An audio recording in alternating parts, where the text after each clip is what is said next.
G'day everyone, Daniel Anderson here. Now, AI in SharePoint is bringing natural language to your SharePoint document libraries. By the end of this video, you are going to learn and see how you can create your document libraries complete with metadata just using natural language. Okay, so here we are inside of my SharePoint site.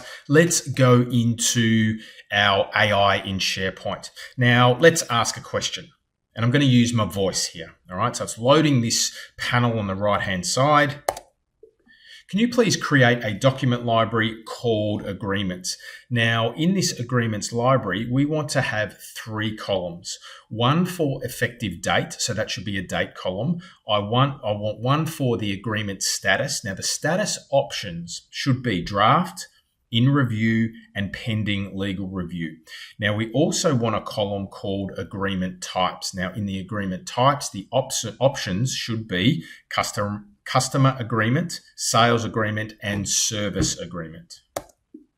All right, so now we've used our voice. Let's just check our prompt here, make sure we are good. And I'm not going to ask the question. I'm just going to tell Copilot to go and create it.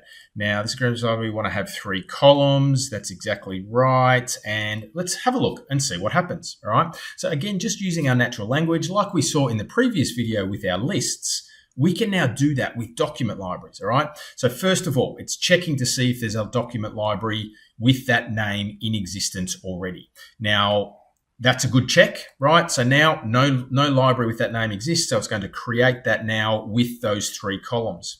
So Copilot's understood what we're trying to do. It's now creating our document library, thinking about it, setting up the metadata columns, right? So there's the effective date, the agreement status, all columns are visible. Let's say, sure, take me there. All right. And again, spelling not correct. Let's have a look. All right. Let's see if Copilot can actually do this. It actually does do that. So it's actually taking me to that library. How good's that? All right. So here we are. Here's the agreements document library. Now the columns aren't, they are there in the view, which is excellent. All right. So let's just close this down.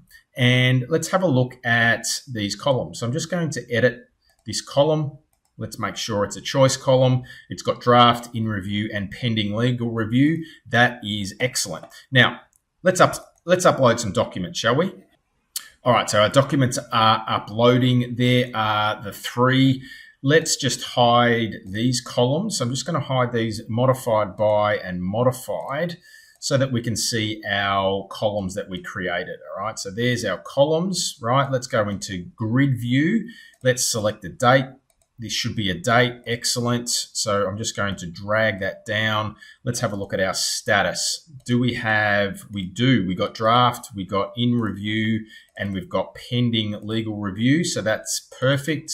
The agreement types, we've got sales, we've got service, and we've got customer agreement. So there we go. Our document library has been created just using natural language, created the library with the name and with the columns.